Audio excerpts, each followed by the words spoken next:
Hi, friends, and welcome to the channel. This is a podcast where I share my insights. And today, I'm talking about the beauty of the vertical dimension. And our language is full of hints about the vertical dimension. We call it falling in love, being head over heels. And we also think of it as being gullible, falling for it, that sort of thing. Or stumbling into misfortune, or getting lucky. These things that sort of surprise us, yet it feels like we fall. And I want to talk about that sensation of verticality, which you are most likely already experiencing. Stick around.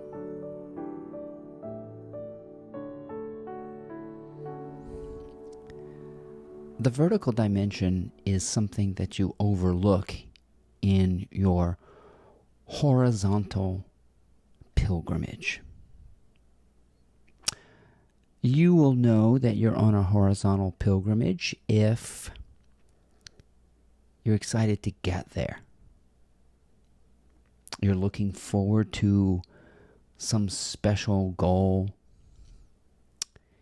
You're postponing a lot of things to reach and achieve. And you're just so excited about what's to come. That's a horizontal pilgrimage. It's like searching for the Holy Grail, like the thing that the pinnacle experiences. And the pinnacle experiences are the experiences that matter. And so we want to experience life on a horizontal pilgrimage as if we can fast forward to those moments we're looking forward to. Retirement.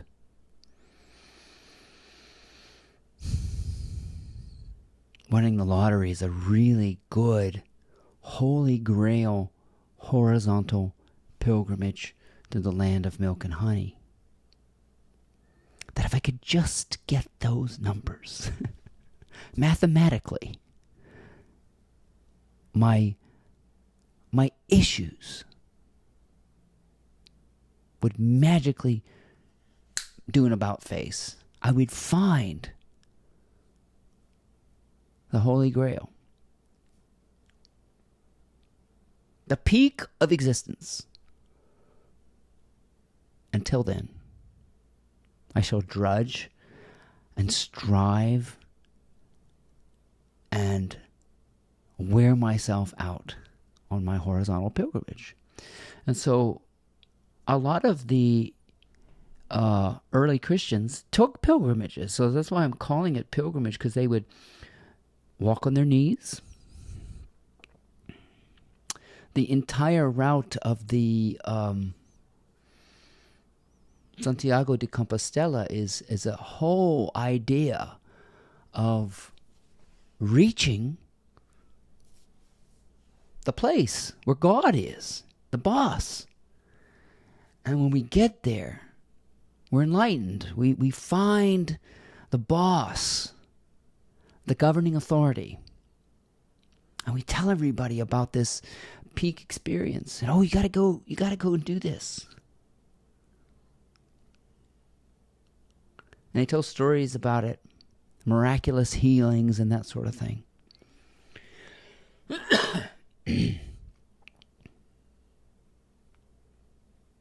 And while that does have some spiritual parallels, most of us never really understand the vertical depth. We get tastes of it, glimpses of it,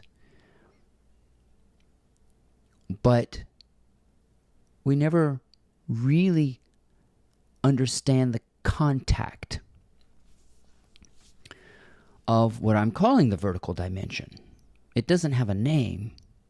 It's called the kingdom of heaven. It's called bliss. It's called the eternal now. It's called God. It's called the universe. And on and on and on and on. But the horizontal dimension would be saying that water, the word water, makes you wet. Oh, I know what water is. Yeah. And you bathe in that concept, never really diving into the ocean.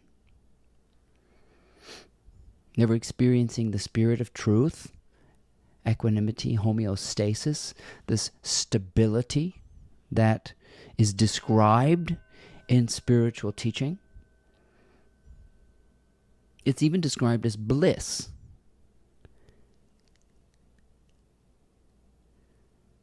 But the horizontal pilgrimage will at first feel linear, like you're moving there.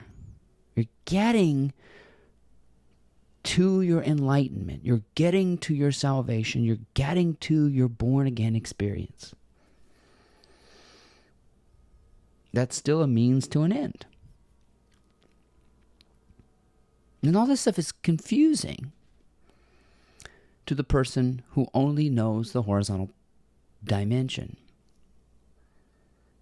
Frustration. Living and knowing that Monday is drudgery. And we're living for Friday. And so if you're on the horizontal pilgrimage, you start getting the heebie-jeebies on Sunday night because you know Monday morning is coming. Oh. You get the heebie-jeebies when you think about your bills. Oh, that collector's going to call me on Friday. I just know it. It's called dread.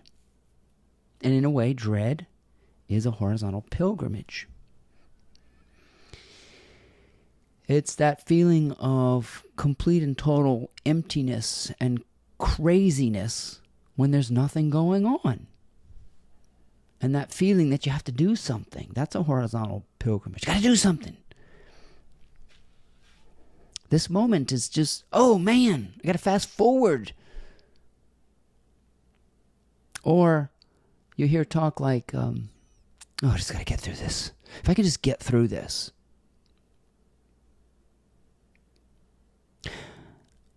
I have a friend who listens to my videos, and you may know who you, if you're listening to this, I'm not going to mention you by name, but it's interesting that he's beginning a new career and already talking about retiring from it. This is a red flag to me. When somebody takes a job with good retirement.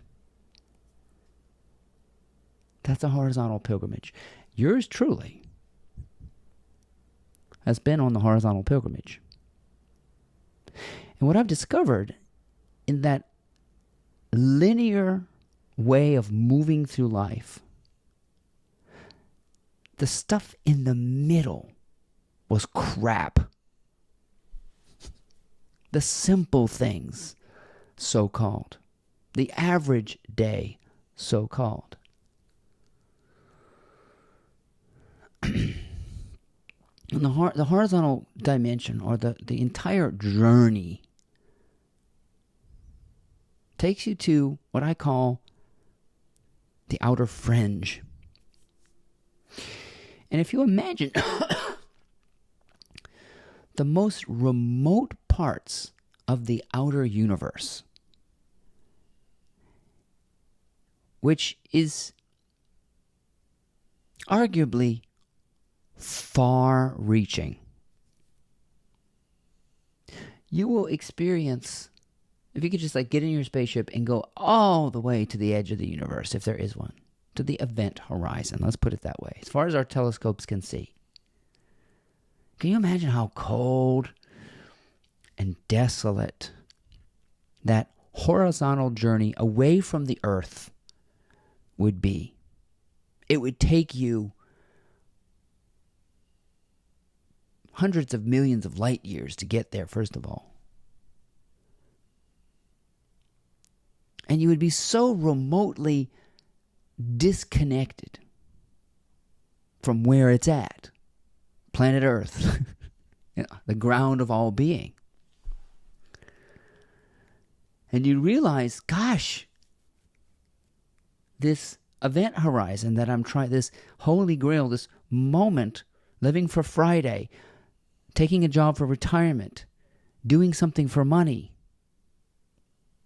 wishing we were there already. As you approach the event horizon, and the word horizon has the word horizontal in it, as you approach it, it gets further and further away. It gets more and more remote. And so you hear people like Barack Obama talking about how locked up it is to be the president of the United States. You can't go to Starbucks. You can't get on your bicycle and ride around D.C. You could, but you have to take your entourage, your bodyguards, your guns.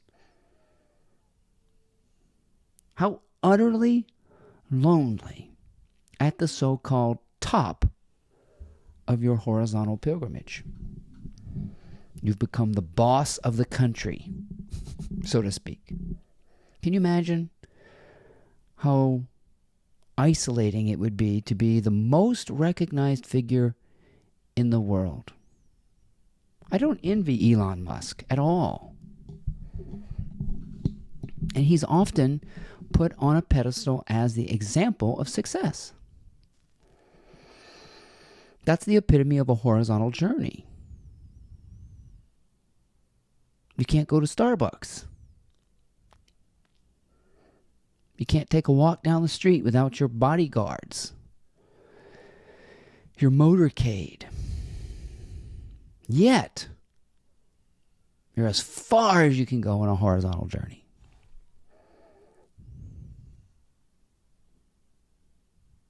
And then you have people that discover this falling in love with simplicity and falling in love with the minimalist kind of living as if there's all the time in the world, living with this sense of being anonymous. You kind of see why the Christian mystics in the Middle Ages never signed their name to anything. Everything was A-N-O-N. They understood that the Tao does all things but takes credit for nothing. They understood this. Assign your name to something. If you're going to give something, give it anonymously. Out of pure love. You've already fallen in love. There's no condition involved. That's the vertical dimension. But it usually comes to you when you're so empty and frustrated and tired of being tired. It's tiring to explore the outer fringe. Now, you got to be careful because there are people still on the outer fringe claiming to have found God. They found God. And they tell a story about God. And he's out there. You got to feel him. They found the boss. And then they create a story of how the boss bosses us around.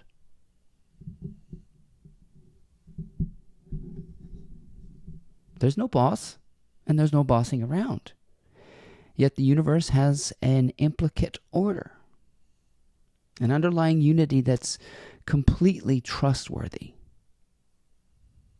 And that's the vertical dimension that calls, stops you in your tracks, makes you pay attention to the silence and the implicate order and the wonderment, not gullibility.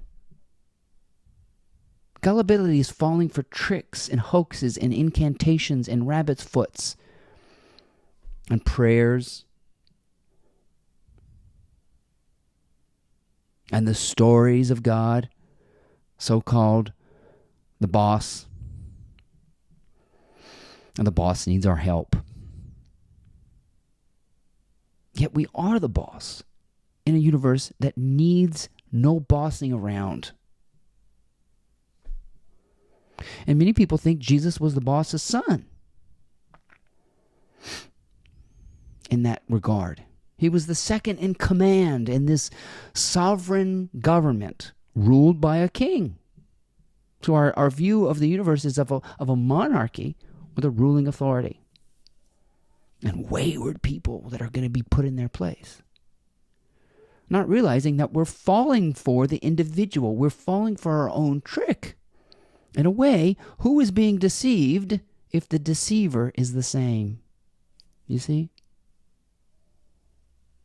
Who is God if the evil one is not the same? That's because the darkness and the light are one. And we're just afraid that the darkness is going to have the final word. And so this ominous presence called the future, we're distrusting of it. We're, as my friend says, vigilant. And you're always vigilant. You get worn out.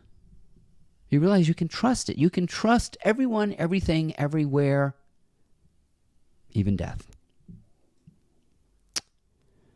And that trust is vulnerability and faith. It's not gullibility. It's not stupidity. It's extravagant. It's opulent. It's affluent. But it is understood as a sincerity of truth. And it usually begins with a deception. For me, I had to start deceiving myself. Again, in a different kind of way. In 1 John it says, in the beginning was the Word. So I had to tell myself I'm okay. Although I did not feel okay, I had to tell myself I'm okay. And I realized that being okay and looking out around in the world were not the same. That I was the center of being okay. I was the center of this peace. And as I dropped more into the vertical dimension, the space opened up. And you can think of yourself as a hurricane. For those of us who live in Florida, we're constantly looking at that radar image of a hurricane with a little tight center. The most severe turbulence is right at the eye wall. And many people are so wound up. If you think about a clock spring, it's like a spiral that's just wound and wound and wound and wound and wound and wound. Nobody knows how to unwind. Nobody knows how to rest. Nobody knows how to pause. I didn't. I was on a horizontal pilgrimage that goes on and on and on. Endless scrolling, endlessness. Endless eating, endless noise, endless money, endless trinkets and incantations and emptiness.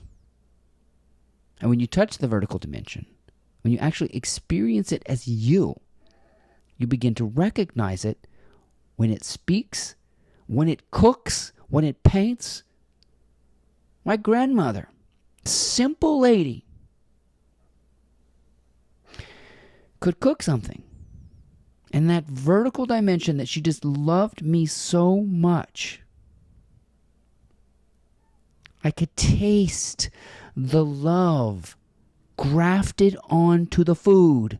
Even though my very mother would follow my grandmother's recipes to the T. Something wasn't right, and I couldn't put my finger on it. This thing, where you can't put your finger on it, but you can tell when somebody's talented, gifted, sincere.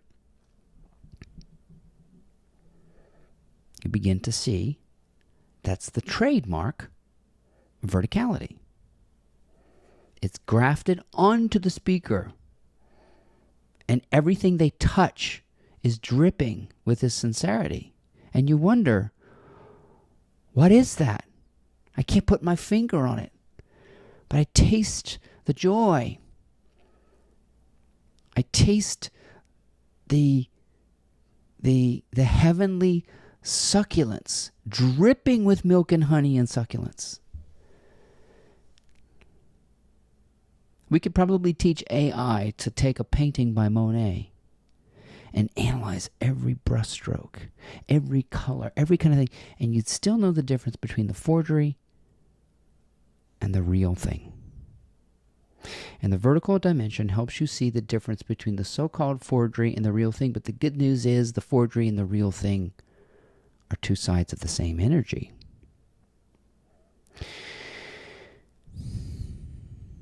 You can't go around saying you're rich unless you are rich. And you spend your money with great ease. And you let it go with great ease. There's more where that came from. And you can't say that you have all the time in the world if you're pressed for time and you don't have a timeless nature. You can't say thank you and it mean anything unless you're a grateful person. Because you're not saying thank you to the boss. You're not thanking.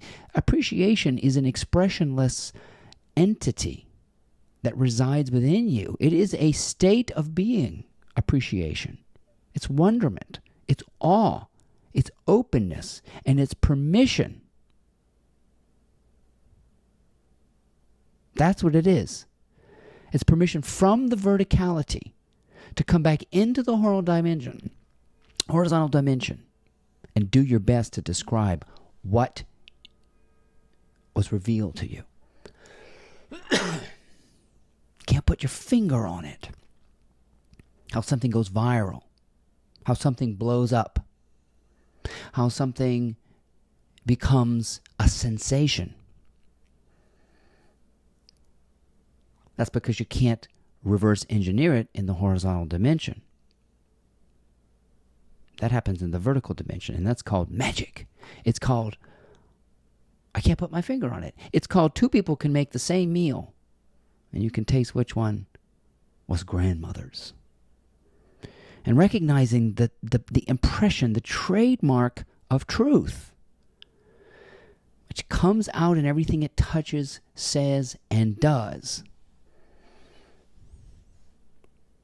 You know when somebody apologizes and they don't mean it. They're not truly sorry.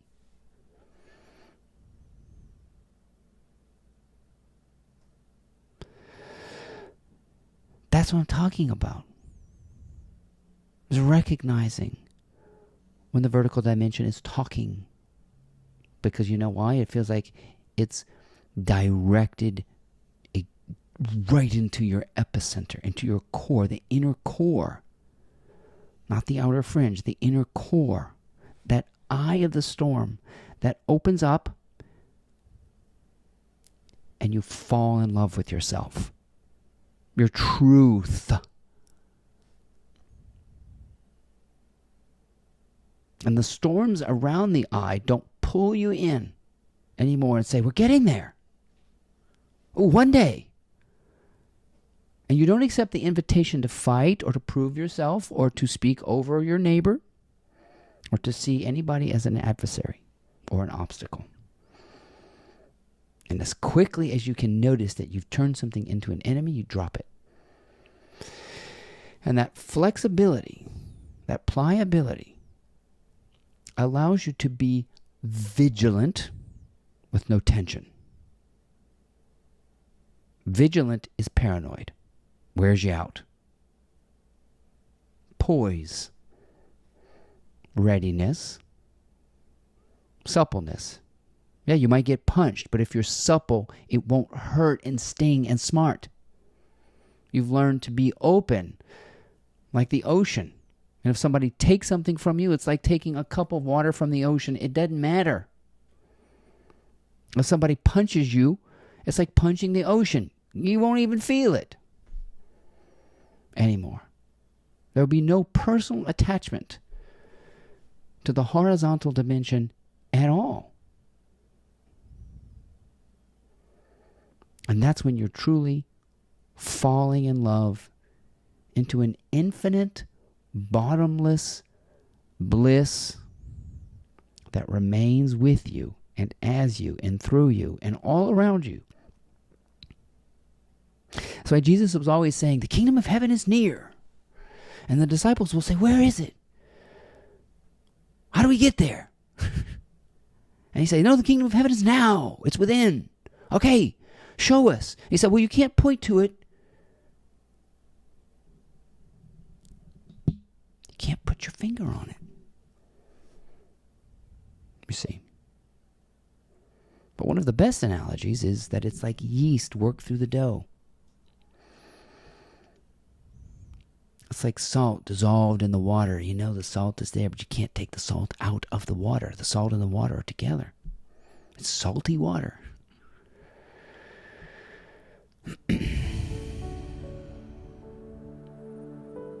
I hope you enjoyed these insights. Please check out my blog, mymorningmotivator.com.